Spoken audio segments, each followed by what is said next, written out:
राजस्थान का चुनाव नजदीक आते ही सचिन पायलट को लेकर तरह तरह के कयास बाजार में लगाए जाने लगे हैं। सचिन पायलट कांग्रेस पार्टी में लगातार दरकिनार होने के बाद आखिरकार क्या कदम उठाने वाले हैं? कांग्रेस पार्टी के लिए अब खुलकर सचिन पायलट सामने भी नहीं आ रहे हैं। किसी भी तरह की कोई टीका टिप्पणी करने से भी बचते हैं, बजाय अशोक गहलोत के ऊपर हमला करने से। अशोक गहलोत और उनकी सरकार को घेरने का एक भी मौका सचिन पायलट और उनके समर्थक नहीं छोड़ते। जहां भी उनके कार्यकर्ताओं, चाहने वालों और समर्थकों का अपमान होता है, वहां पर सचिन पायलट कोई भी बात कहने से पीछे नहीं जा रहे। सचिन पायलट की सबसे बड़ी ताकत उनके समर्थक ही हैं। वो राजस्थान में यूथ आइकॉन के रूप में पहचाने जाते हैं। राजस्थान के सभी युवा उनको दिलो जान से चाहते हैं। उनके एक इशारों पर लाखों युवा सड़क पर उतर आते हैं। उनकी यही ताकत है, उनकी यही खासियत भी है कि राजस्थान में उनकी अपनी एक पहचान है, चाहे वह किसानों के बीच में हो, चाहे जवानों के बीच में हो। सचिन पायलट की अपनी एक जगह है और उस जगह को अशोक गहलोत खत्म नहीं कर पा रहे। गहलोत ने अपनी तरफ से भरसक प्रयास किया कि सचिन पायलट की ताकत को खत्म किया जाए, उनके चाहने वालों को अपने पाले में लाया जाए, लेकिन गहलोत अपनी इस साजिश में कामयाब नहीं हो पाए। पायलट लगातार कांग्रेस पार्टी में अपमानित किए जा रहे हैं।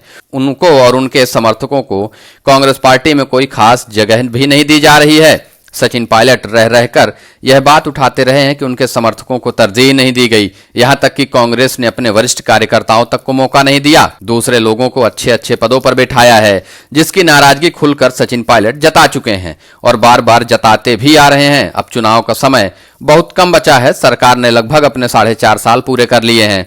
चुनाव में महज 7 से 8 महीने का समय ही बचा हुआ है। अब इन सब के बीच नए नए कयास लगाना शुरू हो चुके हैं। पायलट आखिरकार अगला कदम क्या उठाने वाले हैं? बीजेपी पायलट के इंतजार में बैठी है कि एक इशारा पायलट का मिल जाए तो तुरंत उनको भाजपा में शामिल करवा लिया जाए, उनके सभी विधायकों को टिकट देने का भरोसा दे दिया जाए। राजस्थान में करीब 60 से 70 ऐसी सीटें हैं जहां सचिन पायलट अपने दम पर चुनाव जितवा सकते हैं। अगर वो कांग्रेस पार्टी में रहे और एकजुट होकर कांग्रेस के लिए काम किया तो कांग्रेस 60 से 70 सीटें उनके प्रभाव वाले क्षेत्र में जीत जाएगी।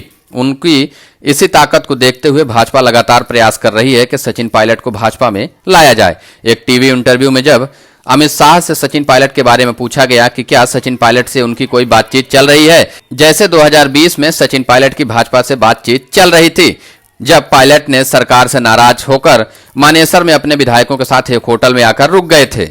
उस समय यह आरोप लगाया गया कि भाजपा पूरा प्रयास कर रही है कि सचिन पायलट और उनके समर्थक विधायकों से मुलाकात कर इन सभी को अपने पाले में लाया जाए। लेकिन वसुंधरा राजे ने उस वक्त सचिन पायलट की भाजपा में एंट्री करने से रोकने के लिए अपने विधायकों को बीजेपी से दूर कर दिया, जिसकी वजह से बीजेपी सचिन पायलट को अपने पाले में लाने में कामयाब नहीं हो पाई थी।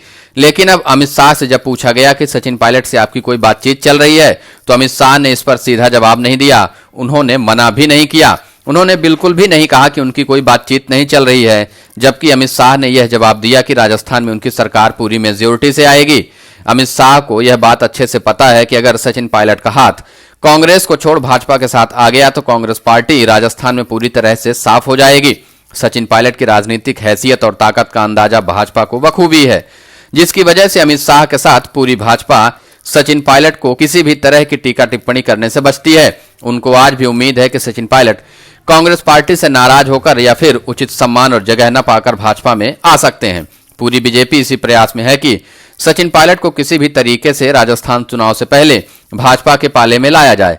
अमित शाह ने मना नहीं किया कि सचिन पायलट से हमारी कोई बातचीत नहीं चल रही है, जिसका साफ मतलब है कि उनका पूरा प्रयास आज भी है कि सचिन पायलट से बातचीत हो जाए, उनके साथ बैठक करके राजस्थान में कितनी सीटें वो लेंगे, कितने विधायकों को टिकट देना है, किस तरीके से चुनाव लड़ना है, केंद्र में काम करेंगे या फिर राज्य में काम करेंगे, इस तरह की बातचीत बीजेपी उनसे करना चाह रही।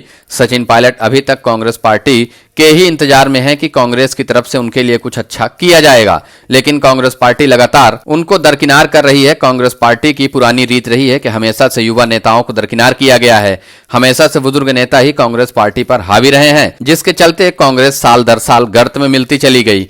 युवा नेता कांग्रेस छोड़ बीजेपी में जाकर अपना भविष्य बना रहे हैं। राजस्थान ही नहीं, भारत भर में अलग अलग राज्यों में कांग्रेस पार्टी के सभी युवा नेता बीजेपी में जाकर शामिल हो चुके हैं।